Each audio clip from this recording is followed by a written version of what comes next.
The messaging from the coalition members seems to be that they will conduct an open presidential primaries when the time comes. That will obviously be in 2026. It also means that they will not zone the presidential ticket to any particular zone in the country. Anyone that feels is popular should just contest, and if he wins, other contestants are obligated to support him in the presidential election. Now, as nice as this seems, it's not actually what the people want. Yes, the people might be in the minority. After all, no one has actually counted to know the percentage of the people who are demanding zoning or not. Now, P2B has sent a direct message to the coalition members, asking them to zone the presidential ticket to the South in the interest of equity, unity, and national cohesion. Before we see the statement, remember, this is not the first time P2B is making a direct proposal to the coalition members. The other time, it was the fact that he would spend just one term in office, that 4 years is enough for him to make fundamental changes in Nigeria.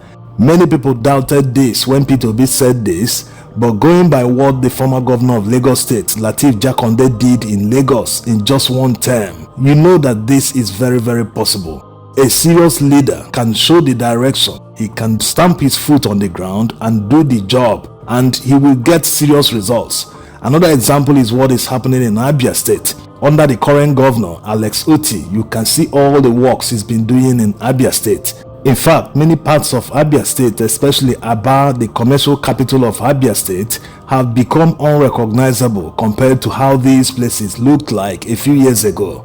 So it's quite possible that a leader, when he decides to do something, not procrastination, saying we'll do this, we'll do that, but at the end of the day we'll continue foot dragging or maybe blaming others instead of taking responsibility.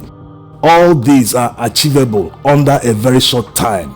Take for instance the insecurity that is ravaging Nigeria today. The military are well equipped, unlike the non-state actors and terrorists running around Nigeria. They can decide to end it in 1 week and it will end. It's a matter of giving a chase. Yes, they can control the skies, the ground, everywhere and give a chase until all of them disappear.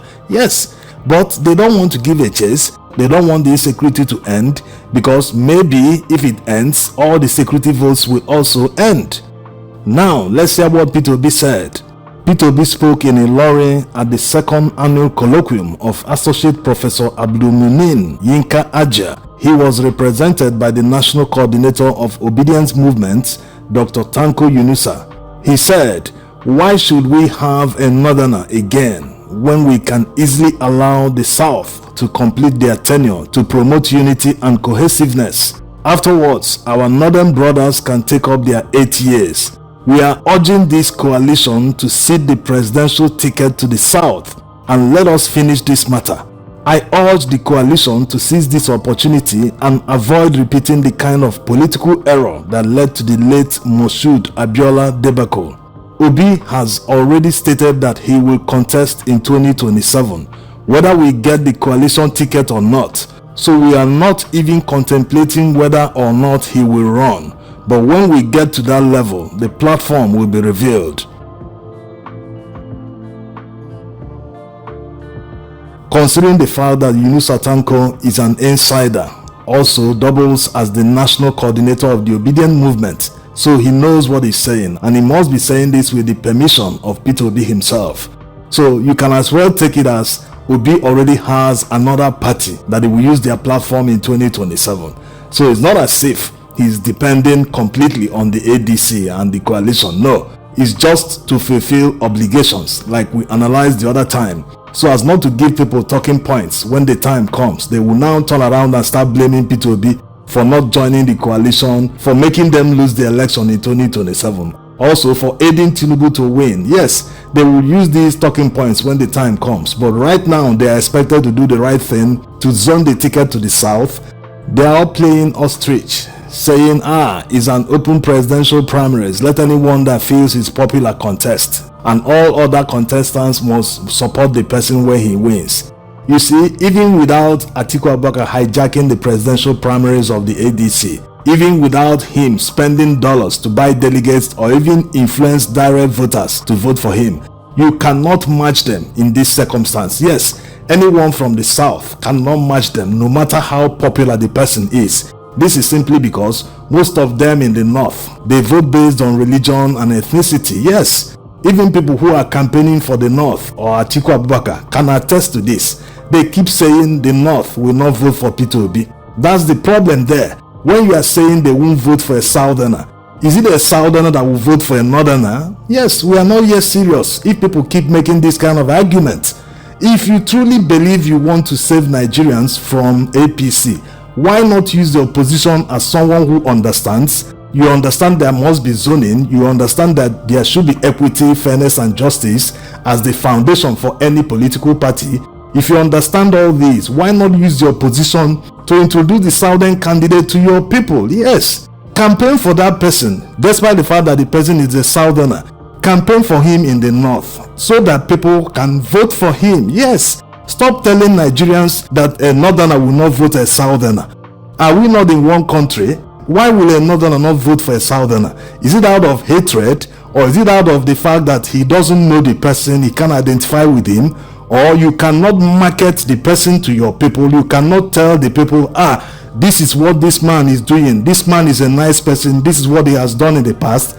The same way other presidential candidates from the North were marketed and promoted in the South. And Southerners voted for them wholeheartedly. Now it's the turn of the South. You people keep saying a Northerner will not vote a Southerner. It doesn't make any sense.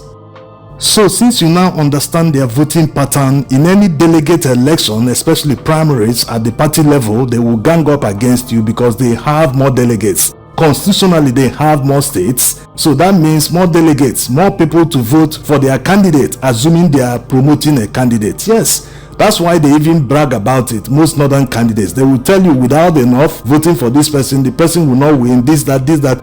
It's because constitutionally they have more states. In the Northwest, you have 7 states. In the Northeast, 6 states. Middle Belt, 6 states. That's 19 states. So imagine what a Southern candidate is going to face when he's contesting against a Northern candidate.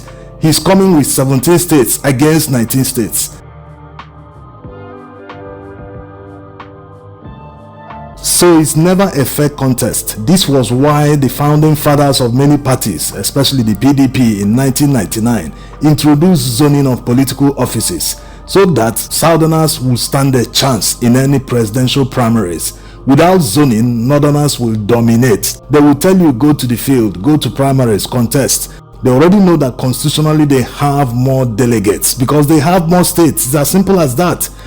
This is why many people talk about restructuring. The military intentionally favored the North when they were creating states, even local government areas. How can it be justifiable that one state in the North has more local government areas than 2 states in the South combined?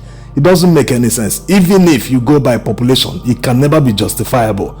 So if you talk about creating a country that works for everyone, it must be rooted in equity, justice, and fairness. You cannot be happy to have more states than others despite not contributing in terms of revenue. But you have more states, you have more delegates in primary elections, you also have more members in the National Assembly, which means to even amend the constitution will be very difficult because you might vote against it. Your people might say, this amendment, we don't like it, we are not going to vote for it, and that will be the end of it. That means this country will be held to hostage, sort of, yes? We cannot advance, we cannot be progressive unless we carry along people who may feel their interest is not covered. So these are the issues. Whenever they tell you contest an open primary, hostage, sort of, yes? We cannot advance, we cannot be progressive unless we carry along people who may feel their interest is not covered. So these are the issues. Whenever they tell you contest an open primaries, this is where they are going. They know that they don't even need to bribe people, they don't even need to buy people with dollars. They will win it just by sheer numbers, just by more delegates, because they don't vote based on competence. What matters to most of them is that their man is there. Whether he performs in office or not, that's not their business. They just want their own person to be in power. This is why Nigeria still remains underdeveloped. The priority should be to vote a competent person who will work for everyone, who will make sure Nigeria works for everyone. But when people consider this is my brother, this is my ethnic man, this is this is that, then the country will be turning around in circles.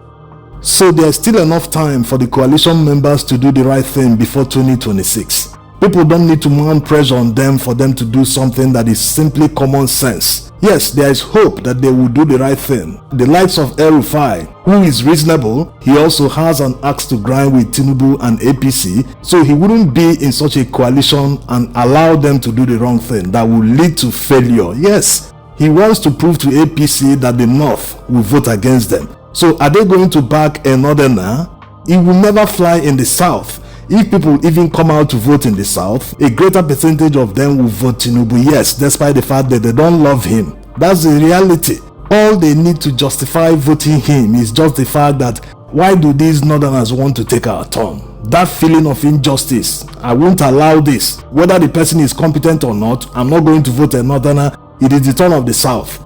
So there is enough time, like already said, for them to do the right thing. If they don't do, Peter Obi has already hinted that there is another party that he can use their platform in 2027. That means this is not Labour Party we are talking about here. Yes, even before Peter Obi decamped from PDP to Labour Party, no one knew that it was Labour Party he was going to join.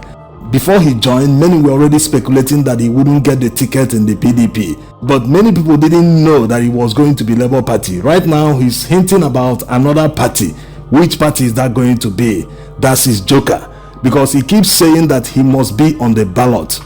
Now they have made it clear that it might not necessarily be ADC. So which party is that? Is the coalition going to risk losing someone like Peter Obi because they want to zone the ticket to the North? Not really zoning, but they want to corner it. Even if it is an open primary, they are going to corner it. Are they going to risk that? Is Atiku Abubakar worth risking losing the election? Nigerians will be hoping these questions can be answered soon enough. Thanks for watching.